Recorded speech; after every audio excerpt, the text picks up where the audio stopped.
नमस्कार, मी डॉक्टर रुजुता वाघ. आपल्या आयुर्वेदामध्ये हजारो वर्षांपूर्वी our tongue is connected with internal organs, म्हणजे आपली जीभ ही आतील अवयवांशी, शरीराच्या आतील अवयवांशी जोडलेली आहे हे सांगितले. बघा, जीभ आहे ना, म्हणजे टंग, त्याचे प्रत्येक भाग हे आतल्या अवयवांशी जोडलेले आहेत. शरीराच्या आतमध्ये जे अवयव आहेत त्यांच्याशी ते जोडलेत. आता हे अवयव कोणते? सर्वात महत्वाचे अवयव आहेत. पहिलं म्हणजे हृदय, नंतर आहे लंग्स, यकृत म्हणजे लिव्हर, इंटेस्टाईन म्हणजे आतडी आणि किडनी. ह्या सर्वांशी आपली जीभ जोडलेली आहे. ती कशी? सबलिंग्युअल ॲक्शन्समुळे ती कनेक्ट आहे.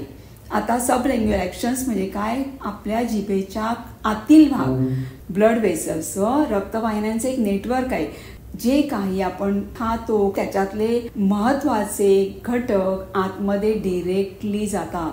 ह्यावरून आपल्या ऋषीमुनींनी एक विचार केला की जर का असं आहे तर ह्या सर्व अवयवांना शुद्ध करणं पण गरजेचं आहे, आणि ते सुद्धा रोजच्या रोज.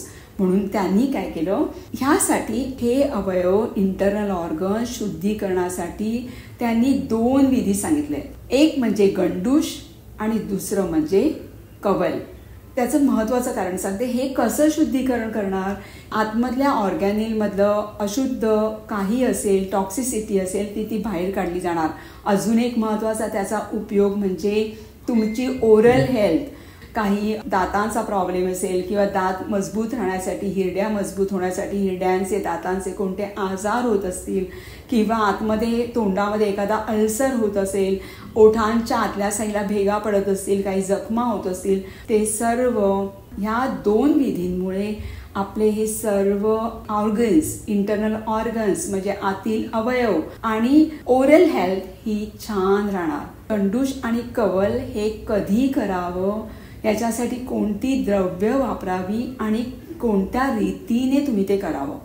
आपण सकाळी उठलो की आधी शौचविधी म्हणजे टॉयलेटला जायचं, त्याच्यानंतर दंतधावन म्हणजे दात घासायचे, आणि त्यानंतर तुम्ही गंडूश किंवा कवल करू शकता. पण हे तुम्हाला नित्य नियमाने दैनंदिन जीवनामध्ये, रोजच्या जीवनामध्ये ते आचरणात आणायचे. गंडूश किंवा कवल हा तुमच्या दिनचर्येचा एक भाग करायचा आहे. जसं आपण दात न घासता कधी राहतो का? नाही.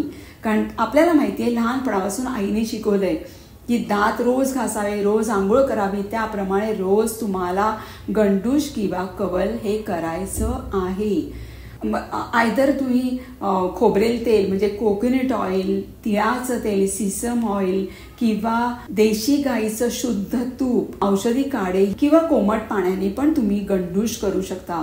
औषधी काढे वापरताना तुम्हाला वैद्यांचा सल्ला घ्यावा लागणार. इतर तुम्ही खोबरेल तेल किंवा तिळाचं तेल तुम्ही घरी रोजच्या रोज त्यांनी शुद्ध तेल असेल तर त्याने तुम्ही गंडूश करू शकता. आता गंडूश म्हणजे काय? तुमची ओरल कॅव्हिटी त्याच्यामध्ये ते द्रव्य भरायचं किंवा तेल किंवा देशी गाईचं तूप एवढं भरायचं की तुम्हाला ते हलवता येणारच नाही. कधीपर्यंत भरायचं, किती वेळ ठेवायचं?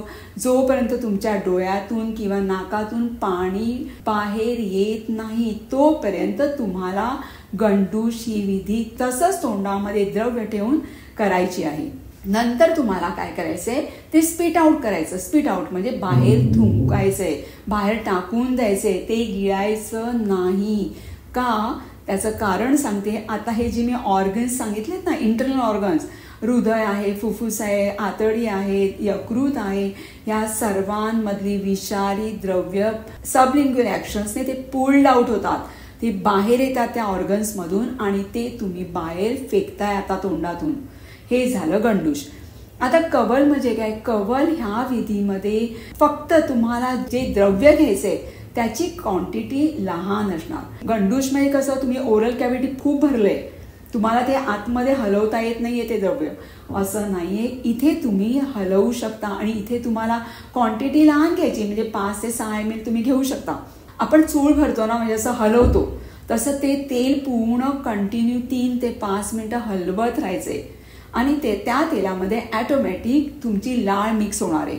तेल घ्या. असंच आहे कवलमध्ये सुद्धा तुम्ही गंडूश सारखंच खोबरेल तेल, तिळाचं तेल, देशी गाईचं शुद्ध तूप, तुम्ही औषधी द्रव्य कवलसाठी वापरू शकता. आणि हे तुम्हाला 3 ते 5 मिनिटं तोंडामध्ये फिरवायचं आहे. 5व्या मिनिटाला तुमचं तोंड भरून जातं. पण ते आपण कुळकुळ करतो ना, जसं सूळ भरतो तशी क्रिया सतत तुम्हाला चालू ठेवायची आहे. आणि then again you have to spit out. तुम्हाला ते बाहेर काढून टाकायचे. हे रोज केलं, हे दिनचर्येमध्ये आणलं तर आपले इंटरनल ऑर्गन्स, तुम्ही त्याच्यातली काही टॉक्सिसिटी असेल, काही विषारी द्रव्य आतमधल्या अवयवांमध्ये असेल ते तुम्ही रोजच्या रोज बाहेर टाकताय.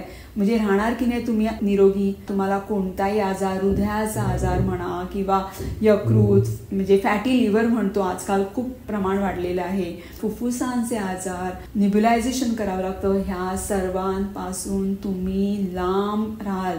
तुम्हाला हे कधीही होणार नाही. 100% तुम्ही निरोगी राहणार.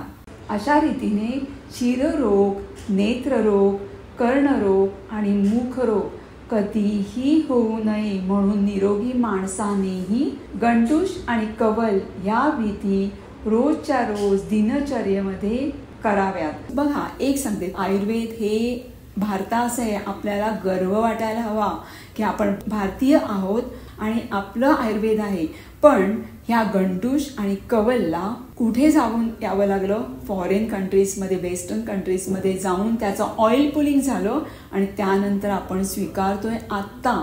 तर हे लक्षात ठेवा. रोजच्या रोज जीवनामध्ये आचरणात आणा, दिनचर्येमध्ये घेऊन या आणि आरोग्यदायी राहा, निरोगी राहा. धन्यवाद.